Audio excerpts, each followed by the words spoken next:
Thank you for being here today on this monumental day as we open our 6th coaster here at SeaWorld San Diego. It's Arctic Rescue. It's a new roller coaster, a straddle type coaster. It's the longest and fastest straddle coaster on the West Coast. It's just over 2,800 feet long.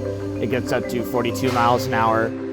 Clark's role was to retrofit the building and then actually erect the roller coaster and bring it right up to commissioning where we're at today. Points and streets, places and built-up land, where before there had been nothing, were now real and tangible and growing with fruitful bloom. Names had become familiar. This island was actually man-made in the late 50s, 60s by dredging Mission Bay, which is right next to us. And so it's all bay mud.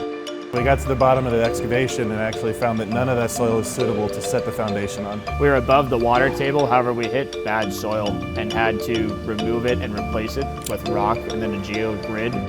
That's the kind of stuff that can really delay a job if we don't have some immediate action. And so between us, SeaWorld, the geotech, the design team, we came with a solution and we were able to get trucks rolling the next day. So potentially catastrophic thing turned into no delay, not even a Saturday, to get it back on track.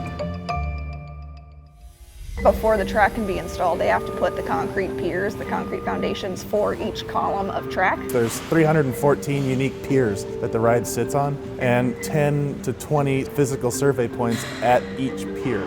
It's a 5mm tolerance, so it's less than a 1/4 inch in any direction on any one of the pieces or columns throughout the whole ride. So making sure that we have everything perfectly aligned with not only the coaster itself, but with the existing building and the rest of the design was definitely unique. Every single pier is different. The height, the shape, the orientation, and so that was a huge amount of upfront work that went into making sure the whole thing was laid out correctly to get all those thousands of survey points in place.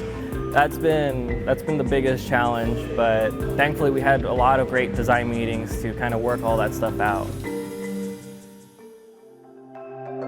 This is California's newest coaster, and it is the longest, fastest straddle coaster on the West Coast. You're gonna love it. Starting out, we got pushed off with our schedule due to things outside of everyone's control. And to get it turned over on time, we really had to work close with SeaWorld and the design team, and they've been amazing. The biggest thing has been our partnership with Clark. They know that this project is tough budget-wise, schedule-wise, but they've been so eager to help us.